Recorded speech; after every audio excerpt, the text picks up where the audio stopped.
이를텐 가족 여러분 안녕하십니까? 오늘은 창세기 7장입니다.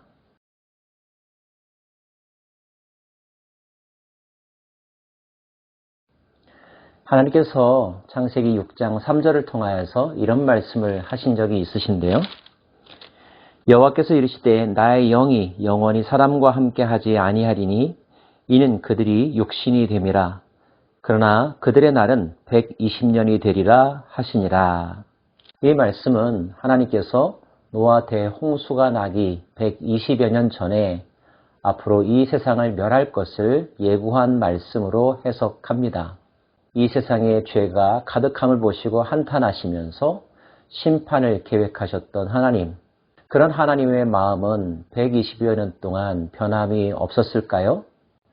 안타깝게도 변하지 않았습니다. 왜냐하면 인간들이 변하지 않았기 때문이죠. 결국 하나님은 애초에 마음 가지셨던 그 일들을 실행에 옮기십니다. 여호와께서 노아에게 이르시되 너와 내 온 집은 방주로 들어가라. 이 세대에서 내가 내 앞에 의로움을 내가 보았음이라. 너는 모든 정결한 짐승은 암수 7씩, 부정한 것은 암수 2씩을 내게로 데려오며 공중의 새도 암수 7씩을 데려와 그 씨를 온 지면에 유전하게 하라. 혹시 여러분 대규모 재난 영화를 보신 적이 있으십니까? 엄청난 재난이 닥쳐와서 수많은 사람들이 죽어가는 상황, 소수의 몇몇의 사람들이 그 일들의 내용과 결과들을 알고 있죠. 그들은 그 재난을 피할 길을 찾습니다. 주로 어떤 사람들이 그 재난에서 살아남습니까? 주인공과 관련된 사람들이죠. 하나님께서 이 세상을 심판하기로 하셨다면 그 심판 속에서 살아남을 사람은 누구일까요? 왜 노아였을까요? 다시 한번 노아의 성품과 노아와 하나님과의 관계에 대한 말씀 주목할 필요가 있죠. 내가 내 앞에 의로웠음을 내가 보았다고 말씀하고 있습니다. 여기서 의롭다고 하는 말, 도대체 어떤 내용일까요? 구체적으로 우리가 다 알 수는 없겠죠. 하지만 우리는 히브리서를 통하여서 그 의로움의 힌트를 얻을 수가 있습니다. 믿음으로 노아는 아직 보이지 않는 일에 경고하심을 받아 경외함으로 방주를 준비하여 그 집을 구원하였으니 이로 말미암아 세상을 정죄하고 믿음을 따르는 의의 상속자가 되었느니라. 인간이 하나님 앞에서 보여줄 수 있는 의로움의 가장 중요한 내용은 무엇일까요? 도덕적인 완결함일까요? 아닙니다. 하나님을 믿고 순종하는 것입니다. 하나님을 전적으로 신뢰하는 마음, 이것이 하나님 보시기에 의로움이라고 하는 것, 결코 잊어서는 안 될 것입니다.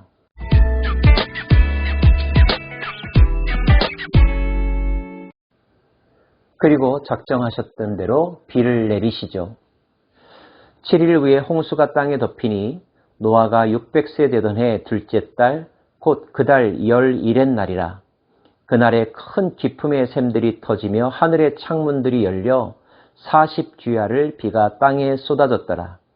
곧 그날에 노아와 그의 아들 셈, 함, 야벳과 노아의 아내와 세 며느리가 다 방주로 들어갔고 그들과 모든 들짐승들이 그 종류대로, 모든 가축이 그 종류대로, 땅에 기는 모든 것이 그 종류대로, 모든 새가 그 종류대로, 무릇 생명의 기운이 있는 육체가 둘씩 노아에게 나와 방주로 들어갔으니 들어간 것은 모든 것의 암수라. 하나님이 그에게 명하신 대로 들어가매 여호와께서 그를 들여보내고 문을 닫으시니라. 주일학교 때 불렀던 노래가 생각이 납니다. 노아 할아버지 배를 만든다. 노아 할아버지 배를 만든다. 높은 산 꼭대기에다 배를 만든다. 앞집의 김서방, 뒷집의 박서방 모두 다 조롱하여도 높은 산 꼭대기에다 배를 만든다. 노아가 배를 만드는데 걸린 기간은 얼마였을까요? 배의 규모로 보아 적지 않은 시간이 흘렀을 것입니다. 주위 사람들은 노아에 대해서 어떤 생각을 가졌을까요? 결과적으로 그 배에 탄 사람들은 노아 가족들 뿐이었습니다. 다른 많은 사람들은 그 일들을 지켜보기는 했겠지만 결코 노아의 의견과 노아의 생각에 동의하지 않았다는 것을 의미합니다. 그 기간 동안 노아는 얼마나 외로웠을까요? 또 힘들었을까요? 동시에 안타까웠을까요? 자기만이 알고 있는 비밀, 세상 사람들이 동의해주지 않을 때 그 답답함은 이루 말할 수가 없었을 것입니다. 그러나 결과적으로 판명이 났습니다. 누구의 생각이 옳았습니까?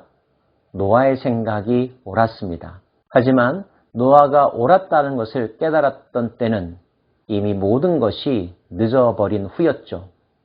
성경은 하나님은 마지막으로 노아의 가족들이 배에 타고 나자 그 모든 문들을 닫았다고 말씀하고 계십니다.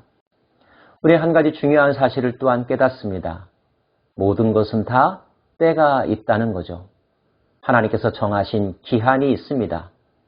기회는 언제나 오는 것이 아닙니다. 기회가 왔을 때 그것이 기회라는 것을 알아야 하고 다가온 기회를 놓치지 말아야 합니다.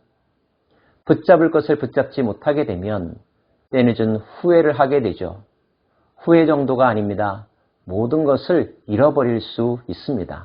결국 배에 타지 못한 사람들과 짐승들은 어떻게 되었습니까?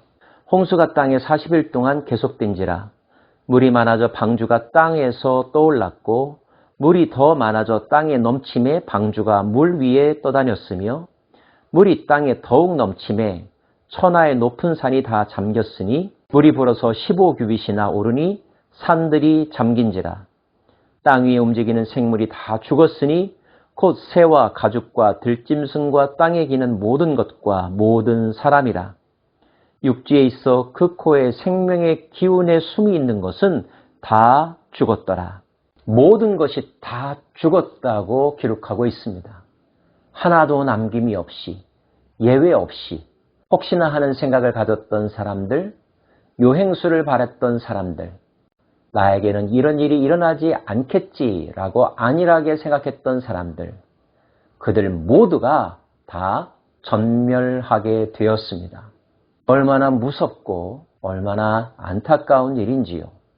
성경은 이것이 이 세상에 대한 하나님의 심판임을 분명히 강조하고 있습니다. 하나님의 심판을 피할 자 어디에도 존재하지 않는다는 사실, 이 사실을 우리는 기억해야 할 것입니다. 지면의 모든 생물을 쓸어버리시니 곧 사람과 가축과 기는 것과 공중의 새까지라. 이들은 땅에서 쓸어버림을 당하였으되 오직 노아와 그와 함께 방주에 있던 자들만 남았더라. 물이 150일을 땅에 넘쳤더라. 노아와 그 가족만 살아남게 되었습니다. 노아 때문이었고 노아가 살아남을 수 있었던 것은 그가 하나님 앞에 의로운 사람이었고 하나님과 동행하는 사람이었기 때문입니다. 그리고 우리는 의로움과 동행하심의 공통된 특징, 속성 하나를 발견하게 되는데 그것은 바로 믿음, 하나님에 대한 전적인 신뢰라는 사실에 주목합니다. 사랑하는 여러분, 여러분은 하나님을 신뢰하고 계십니까? 얼마만큼 신뢰하고 계십니까? 우리의 믿음이 더욱더 온전해지기를 원합니다. 2022년도도 하나님을 믿는 믿음으로 살아갈 수 있기를 원합니다. 그럴 때 하나님은 우리에게 비밀을 말씀하여 주시고 갈 길을 밝히 보여주시며 환난 날에 지켜주시고 심판 때에 우리를 구원하여 주실 것입니다. 외롭고 힘들고 길게만 느껴지는 여정일지라도 우리의 믿음을 빼앗기지 마십시다. 그리하여 노아처럼 새로운 출발의 씨앗이 되는 존재, 새로운 세상의 주인공이 되는 사람들이 되기를 간절히 소망합니다. 기도하겠습니다. 오 하나님, 설마 했던 일이었지만 하나님의 계획은 그대로 실행되었습니다. 하나님은 거짓이 없으시고 시건치 않으시는 분이라는 사실을 마음속에 새깁니다. 주의 말씀을 마음에 중히 여기며 그 말씀대로 순종하면서 살아가는 저희들 되기를 원합니다. 예수님 이름으로 기도합니다. 아멘.